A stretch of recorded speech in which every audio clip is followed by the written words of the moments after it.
नमस्कार दोस्तों, स्वागत है आप सभी का Uttar Pradesh police constable exam के लिए हिंदी की एक और महत्वपूर्ण वीडियो में। तो चलिए आज की महत्वपूर्ण वीडियो को शुरू करते हैं। पहला प्रश्न है, दासत्व शब्द में कौन सा प्रत्यय प्रयुक्त किया जाएगा। तो प्रत्यय जो कि शब्द के बाद में जुड़ते हैं और उपसर्ग जो कि शब्द के पहले जुड़ते हैं। तो इसमें पूछा गया है कि प्रत्यय कौन सा प्रयुक्त किया गया है।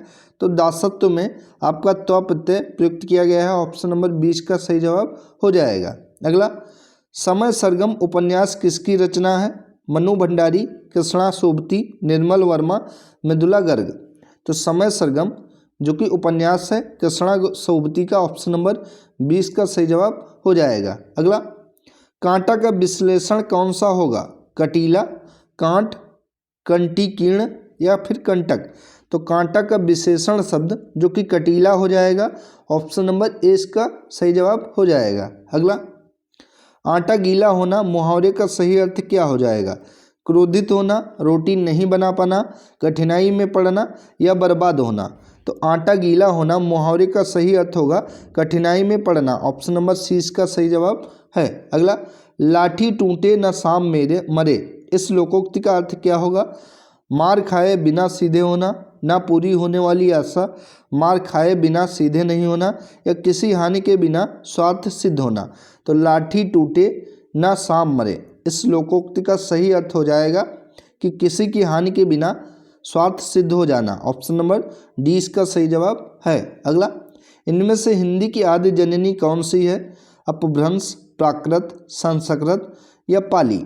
तो इनमें से हिंदी की आदि जननी जो कि संस्कृत भाषा है।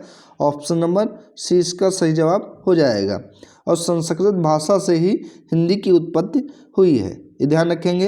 अगला, अर्पण का विलोम शब्द क्या हो जाएगा। प्राप्ति, तर्पण, स्वीकार करना या फिर ग्रहण करना। तो अर्पण का विलोम शब्द हो जाएगा ग्रहण। ऑप्शन नंबर डी इसका सही जवाब हो जाएगा। अगला, सुधी, मनीषी, बुद्ध निम्नलिखित में से किसके पर्यायवाची शब्द हैं। पंडित, धनी, पति या फिर गुरु। तो सुधी, मनीषी, बुद्ध जो कि पर्यायवाची शब्द हैं पंडित के। ऑप्शन नंबर ए इसका सही जवाब हो जाएगा। अगला, निम्न में से किस साहित्यकार को प्रेमचंद की कहानियों का काल क्रमानुसार अध्ययन के लिए व्यास सम्मान प्रदान किया गया है। गोपेश्वर सिंह को, वीर भारत तलवार को, कमल किशोर गोयनका को या वीरेंद्र यादव को। तो ये प्रदान किया गया है प्रेमचंद की कहानियों का काल क्रमानुसार अध्ययन के लिए वर्ष 2014 में कमल किशोर गोयनका को व्यास सम्मान प्राप्त किया गया था। तो ऑप्शन नंबर सी इसका राइट ऑप्शन हो जाएगा। अगला, मार्तंड, अर्क, अंशुमाली निम्नलिखित में से किसके पर्यायवाची शब्द हैं। रोशनी के, चंद्र के, सूर्य के या फिर रेखा के। तो मार्तंड, अर्क और अंशुमाली ये सभी पर्यायवाची जो कि सूर्य के हैं। सी इसका सही जवाब हो जाएगा। अगर चंद्रमा के पर्यायवाची देखें तो चंद्रमा के पर्यायवाची हो जाएंगे शशि, हिमकर, रजनीश, चांद, मयंक, सुधाकर आदि, बहुत ही महत्वपूर्ण है। और रोशनी के पर्यायवाची तो रोशनी के हो जाएंगे दीप्ति, ज्योति, उजाला, प्रभा, प्रकाश आदि, ये सभी रोशनी के पर्यायवाची हो जाएंगे। सी इसका राइट ऑप्शन है। अगला, निम्नलिखित वाक्य में आए खाली स्थान के लिए सही शब्द चुनिए कि गिलास तोड़ा। तो तुमने, उसने, किसने, इसने। या अगर आपको नहीं समझ आ रहा तो आप ये जितने भी आपको यहाँ पर 4 ऑप्शन दिए गए हैं उन सभी का प्रयोग इसमें वाक्य में कर लीजिए, उससे आपको पता चल जाएगा कि कौन सा सही है। तो गिलास तुमने तोड़ा, गिलास उसने तोड़ा, गिलास किसने तोड़ा या गिलास इसने तोड़ा। तो गिलास किसने तोड़ा। ऑप्शन नंबर सी इसका सही जवाब हो जाएगा।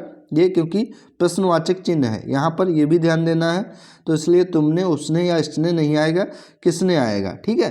अगला, मैं भंगी हूँ आत्मकथा के लेखक हैं सूरजपाल चौहान, मोहनदास नैमी सराय, भगवान दास या ओम प्रकाश वाल्मीकि। तो मैं भंगी हूँ इस आत्मकथा के लेखक हैं भगवान दास। ऑप्शन नंबर सी इसका सही जवाब हो जाएगा। अगला, गरल शब्द का विलोम शब्द कौन सा होगा। तो गरल शब्द का विलोम शब्द हो जाएगा सुधा। ऑप्शन नंबर डी इसका सही जवाब हो जाएगा। गरल का अर्थ होता है विष तथा सुधा का अर्थ होता है अमृत, ये ध्यान रखेंगे। करुणालय के रचनाकार कौन है। सूर्यकांत त्रिपाठी निराला, जयशंकर प्रसाद अज्ञेय या भारतेंदु हरिश्चंद्र। तो करुणालय के रचना है जो कि आपके जयशंकर प्रसाद जी। ऑप्शन नंबर 20 का सही जवाब हो जाएगा। ठीक है।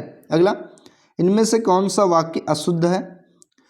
मेरा यहाँ कोई काम नहीं है, तो सही है। तुम्हें हम अब नहीं समझा सकूंगी, तो ऑप्शन नंबर 20 का राइट ऑप्शन हो जाएगा। यही गलत है, क्योंकि और अगर पढ़ते हैं तो उससे बोलकर मैं थक गया, सही है। उसके बाद मेरा काम कर दीजिए, तो ये भी सही है। तो 20 का राइट ऑप्शन है, जो कि अशुद्ध वाक्य है। अगला, केंद्रीय हिंदी संस्थान आगरा की पत्रिका कौन सी है? आजकल, गवेषणा, गंगनाचल या फिर भाषा। तो केंद्रीय हिंदी संस्थान आगरा की पत्रिका इनमें से गवेषणा है, ऑप्शन नंबर 20 का करेक्ट ऑप्शन हो जाएगा। इसका प्रकाशन 1963 में हुआ था। अगला, इनमें से कौन सा शब्द स्त्रीलिंग नहीं है? दवात, दवान, दवाई या दवार। तो इनमें से स्त्रीलिंग शब्द जो कि दवान नहीं है, ऑप्शन नंबर 20 का सही जवाब हो जाएगा। अगला, विज्ञान में कौन सा उपसर्ग लगा है? तो विज्ञान में उपसर्ग का प्रयोग किया गया है, जो कि वी उपसर्ग प्रयोग किया गया है। एक ज्ञान शब्द से मिलकर बना है, तो वी उपसर्ग है और ज्ञान मूल शब्द है, तो विज्ञान हो गया है। तो ऑप्शन नंबर डी इसका राइट ऑप्शन हो जाएगा। अगला, गणपति चंद्रगुप्त ने हिंदी का प्रथम कवि किसे माना है? पुंड को, सरहपाद को, शालिभद्र सूरि को या स्वयंभू को। तो गणपति चंद्रगुप्त ने हिंदी का प्रथम कवि जो कि शालिभद्र सूरि को माना है, ऑप्शन नंबर सी इसका सही जवाब हो जाएगा। अगला, महाजनी शब्द में प्रयुक्त प्रत्यय कौन सा है? ई, नी या फिर जनी। तो महाजनी शब्द में ई प्रत्यय का प्रयोग किया गया है, ऑप्शन नंबर 20 का सही जवाब हो जाएगा। ई प्रत्यय से निर्मित अन्य शब्द जैसे कि है कमजोरी, सर्दी, तेली, माली आदि, ये सभी ई प्रत्यय से बने हुए शब्द हैं। अगला, निम्नलिखित शब्दों में से स्त्रीलिंग शब्द को पहचानिए। संसार, गौरव, समुदाय या फिर अश्विनी। तो इनमें से स्त्रीलिंग शब्द आपका हो जाएगा अश्विनी, ऑप्शन नंबर डी इसका सही जवाब हो जाएगा। अगला, निम्नलिखित में से कौन सा जोड़ा सही नहीं है?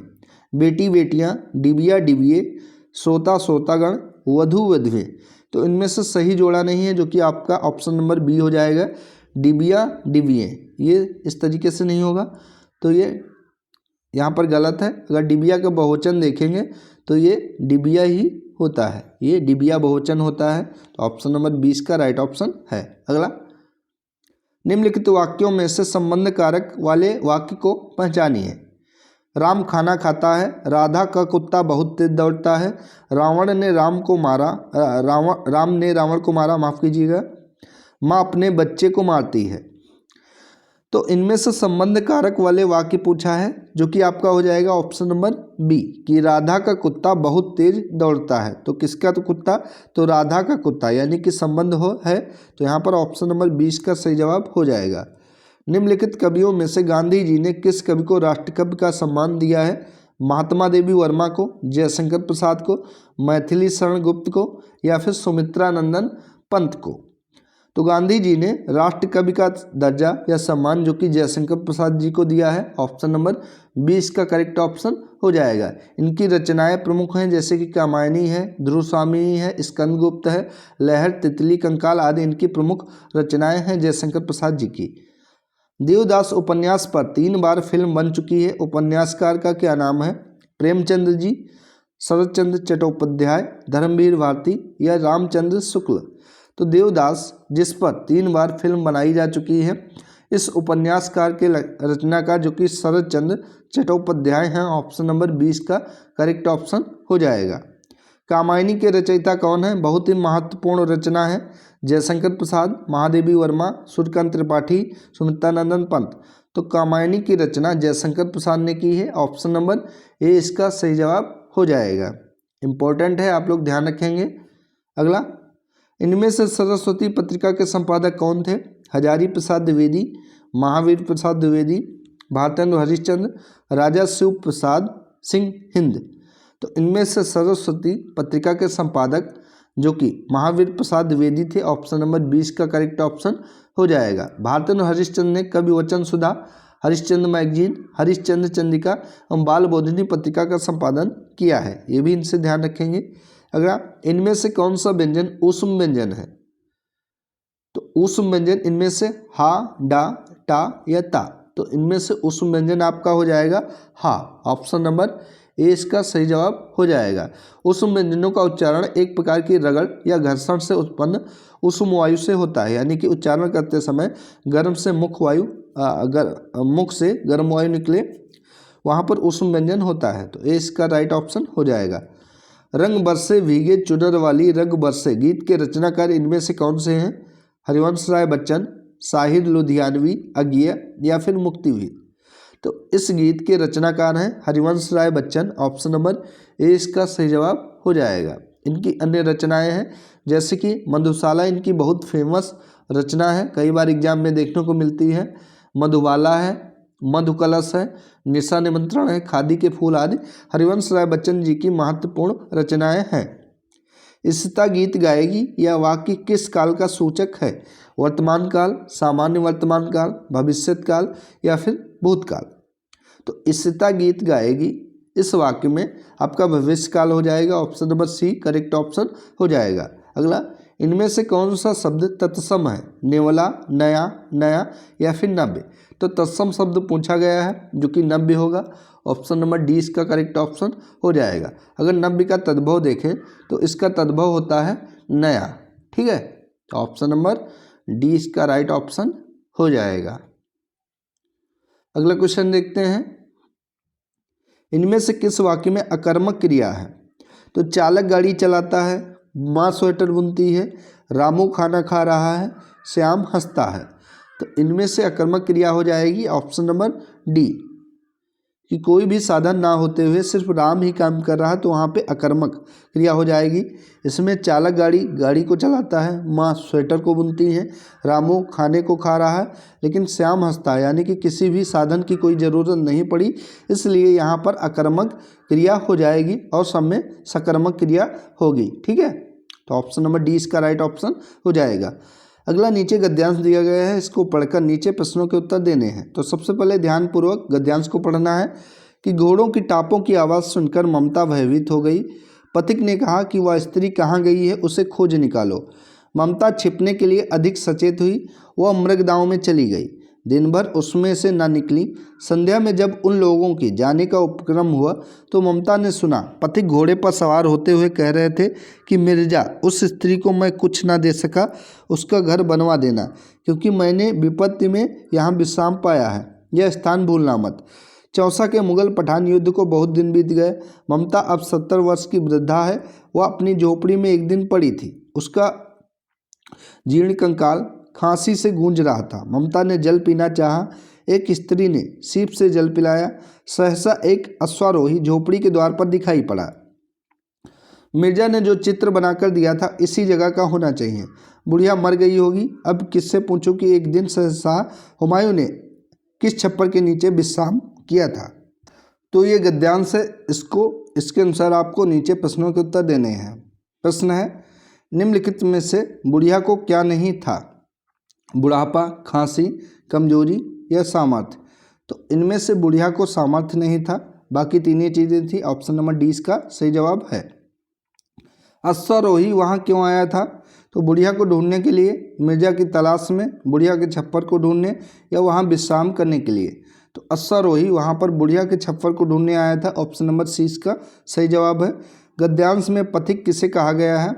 मिर्जा को, मुगल योद्धा को, ममता को या फिर हुमायूं को। तो गद्यांश में पथिक जो कि शहंशाह हुमायूं को कहा गया है। ऑप्शन नंबर डी इसका सही जवाब है। हुमायूं में कौन सा गुण था? कृतज्ञता, न्यायप्रियता, कृपणता या विश्वसनीयता का। तो हुमायूं में जो कि गद्यांश के अनुसार कृतज्ञता का गुण था। ऑप्शन नंबर ए इसका सही जवाब हो जाएगा। अगला, ममता दिन भर बाहर क्यों नहीं निकली? उसका घर नहीं था, वह डरी हुई थी, शरीर में शक्ति नहीं थी या घायल थी। तो ममता दिन भर बाहर नहीं इसलिए निकली क्योंकि वह डरी हुई थी। ऑप्शन नंबर 20 का सही जवाब हो जाएगा।